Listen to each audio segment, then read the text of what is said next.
Yes, just now. Just let me know when we're good and we're live. Fantastic. Good evening. My name is Saj Hussain and welcome to this Ask Me Anything About Property. The purpose of these is to be able to answer your questions on a weekly basis, ultimately to help you get further faster in your property journey. So we're broadcasting live on a number of different platforms. So just ping me a message on whatever platform you're watching. Just let me know you can hear me, you can see me okay, loud and clear. Trying slightly different tech this week, so let me know if that's helping. So I'm just going to jump straight into questions. The purpose is, as I said, to answer your questions. The first question I've got, and just before I'm doing those questions, if you've got a question, just put it in the comment section. If I can't get onto it this evening, I'll make sure I jump on it next week and get that done for you, because I want to be doing these every Monday at 8:30 UK time, so make sure you're tuning in live as well to these. So the first question is by Nadim Ali, acquisition specialist based in Milton Keynes.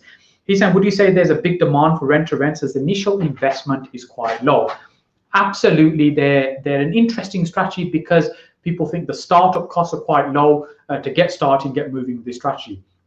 With rent-to-rent, I mean, if you're not familiar with the term, ultimately it's about taking on a property in its whole, breaking it down into smaller components and re-letting it back out. So for example, you're taking on a large house as a whole, you're paying the rent to the landlord, you're then running that as a shared house, a HMO, running, say, 6 of the rooms as individual lets. So you've got 6 lots of rent coming in from that property. You'll be paying the bills. You'll have some other responsibilities as well. But ultimately, you'll be making more money than you're paying the landlord each month. So that's the essence of rent-to-rent. So why is rent-to-rent such an appealing strategy? Generally speaking, because the startup costs are quite low, as Nadim just mentioned, and the thing with rent-to-rent is it's a strategy it's been running for many years, but common over the last few years. So I was teaching this strategy probably about 7 years ago. I was running some training courses on how to use rent-to-rent as a strategy to create cash flow.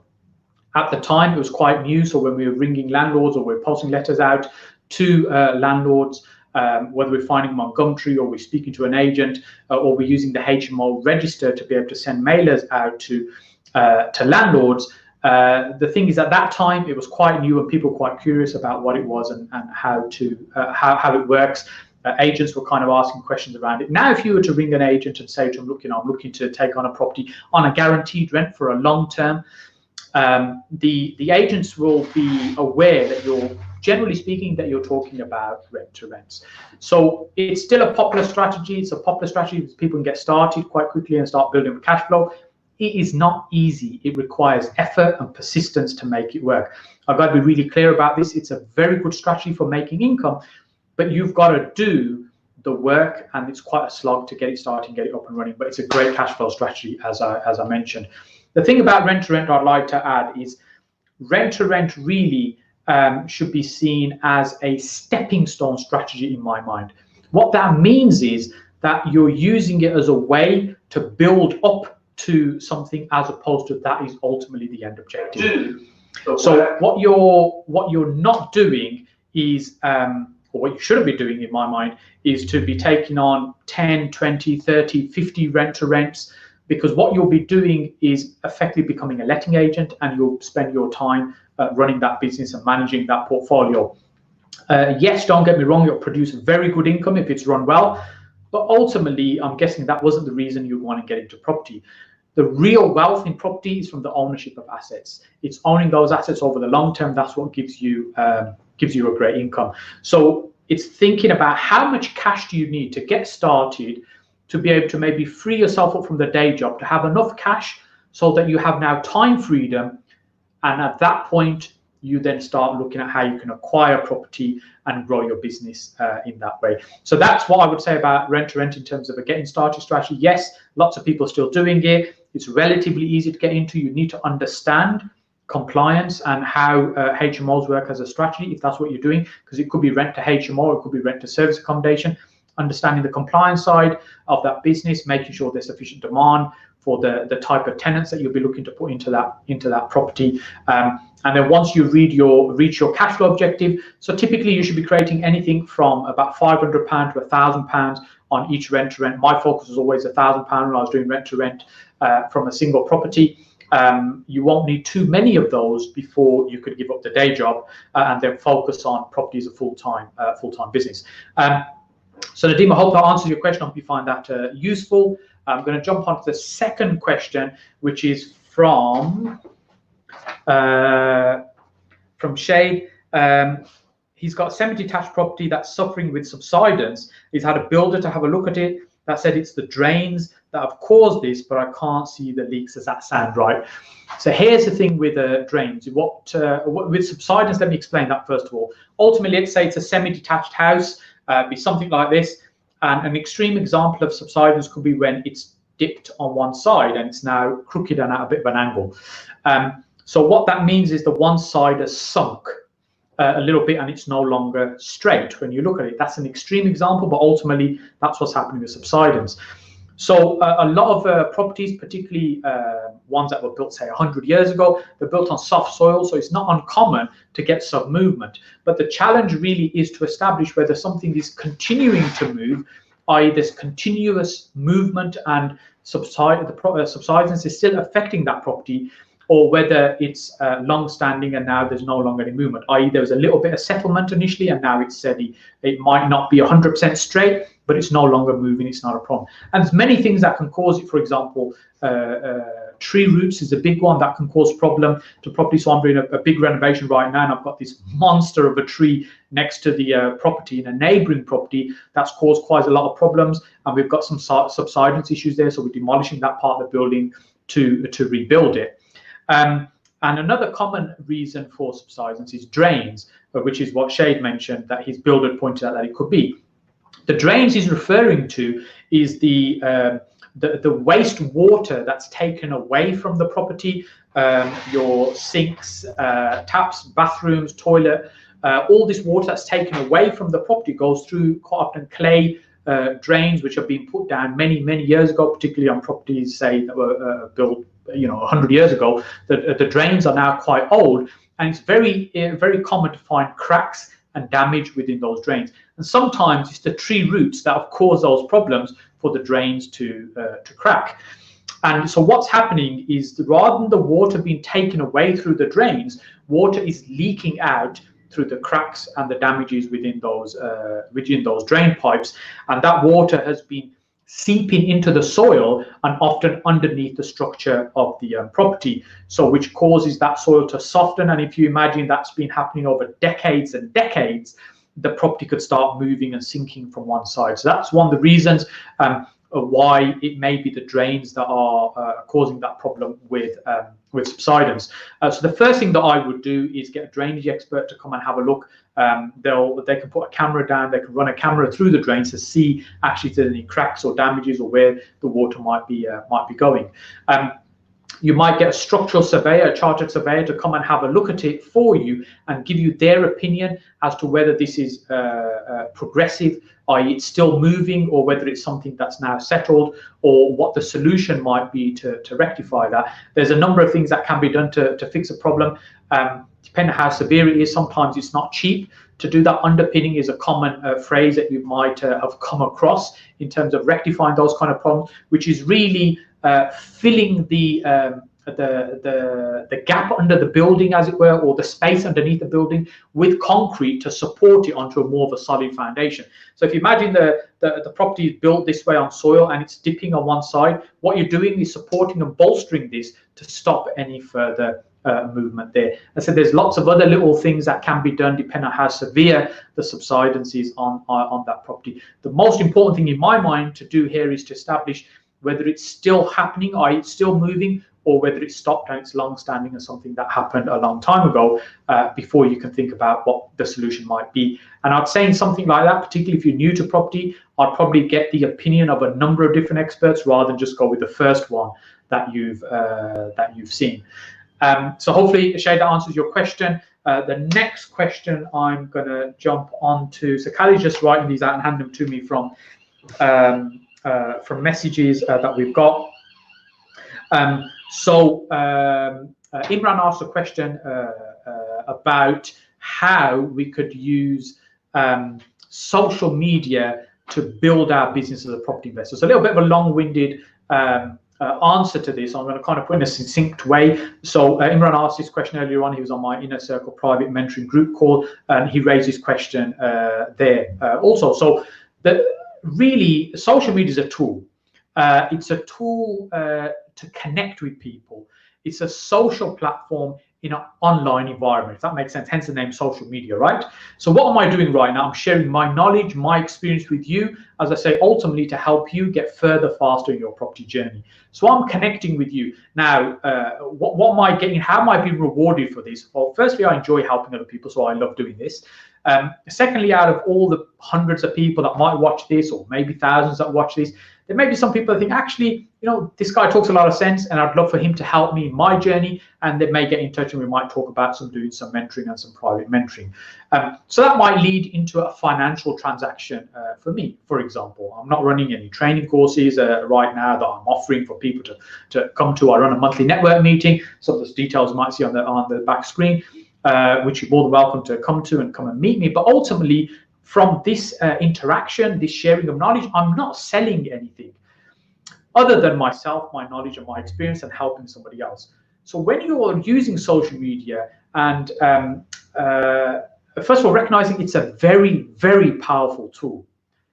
Before you start, is thinking about what is the outcome that you want to achieve from social media. So, for example, just being completely transparent with you, as I said now, it may be from the hundreds of people that are watching this. I might have some people that reach out to me and say, look, you know, I'd be interested in some private mentoring. Could we talk about how that could work? So that would be an outcome for me. So for you is think about what is the outcome. And often people talk about, as property investors, what they want to get from social media by being visible, by being active on social media, is ultimately just get more deals, i.e. to people to bring deals to them, or people to bring investment to them so they can have investors investing in their property deals. So having a clear outcome in terms of what you're looking for is what's going to bring the right people to you. So for instance, let's say you're looking to raise money for your property deals. What you need to do is be sharing your message. You need to be vlogging using video or blogging in the text format, and be visible on social media, thinking about who your audience is. So who is it that you want to get the message to? So I have a number of people that invest with me, and one of the categories of people that invest with me tend to be high earning IT professionals and high earning medics, i.e. dentists, pharmacists, people in that category. Many, not all, but many of my investors will fall into that category. Often they're male, kind of 40 plus age wise. So I have an understanding of who my potential client is, if you like, and what's the avatar of the person that my message should be going out to. In the same way, you need to be thinking about who is it that your message should be reaching. So when you're using social media in the context of property investing, in this case, what is it ultimately looking for? You might be looking to raise money, you might be looking for people to bring deals to you. And then think about who you want to get the message to, i.e. the avatar of the person, and then the medium you're going to use. So for example, right now we're streaming to Facebook, my personal page, Facebook, my business page, LinkedIn, YouTube, and Instagram. So I'm streaming to 5 platforms live as I'm doing this. So why am I doing that? Well, first of all, it's leverage. It means I can share the message on multiple platforms, and people that might watch my YouTube channel may not follow me on Facebook, and people that follow me on Facebook may not follow me on Instagram, for example. So if you want to connect with me, some of the my social media details are on the back. Reach out to me, connect on those platforms. But ultimately, what I'm saying to you is think about where your potential audience is and which is the right channel for you to use. So, for example, I'm not really on TikTok and Snapchat, even though my 12-year-old thinks I should be on these platforms. Why am I not on these platforms? Because my belief is that the people I'm trying to reach and connect and communicate with are not really using those platforms. They're using LinkedIn, they're using Facebook, they're using YouTube, and that's why I'm more visible and active on those platforms. So the medium you use, the method, the platform needs to be where the people are that you want to reach out to and get your message out to. So summarizing now, we're talking about you want to raise money from property investors, for example. You want to be sharing to people that fit your avatar, that are going to be on the right platform for you and for you to have a clear message of what you're looking for. So how would we do that? So let's say you're sharing your journey, you're vlogging your journey, or you're creating a blog around what you do, a daily record or whatever. And I was speaking to him earlier on, and he was saying he was a little bit shy about how he looks. He's a good-looking guy, but he was a little bit shy about how he looks and about his how he might come across on social media. Here's the thing. I might think I'm an amazing, good-looking guy. You may not agree, but you're not here because of my looks. You're here because you want to learn about property. You want me to help you, and in terms of sharing my knowledge with you on property. That's why you're here. You don't care how I look. That's not what it's about.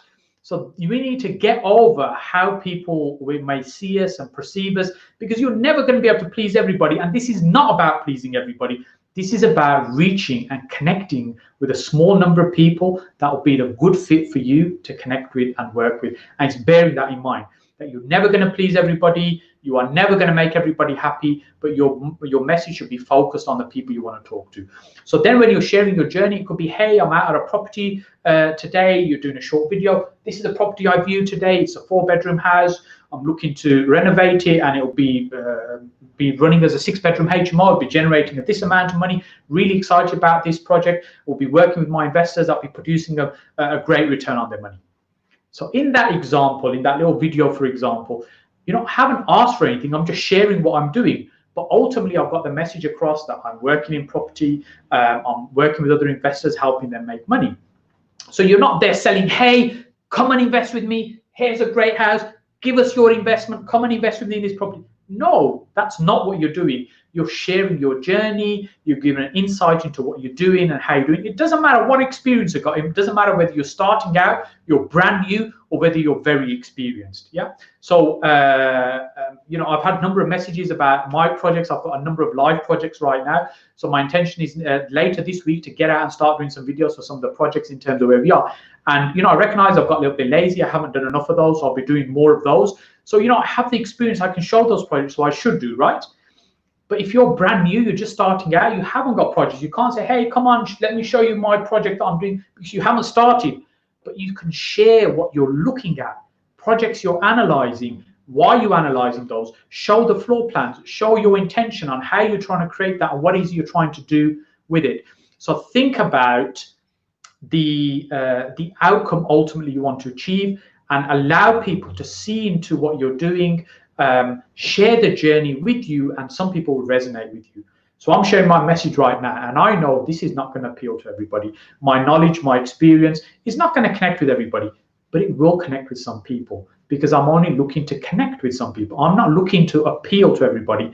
And it's keeping this in mind when you're sharing your journey with people, that you're not going to appeal to everybody. You're going to connect with the people that resonate to you, your message, your values, how you are, how you come across. That's important. Not how you look, how your hair is. No one's interested in that, believe me. They're interested in what you're doing and what's in it for them.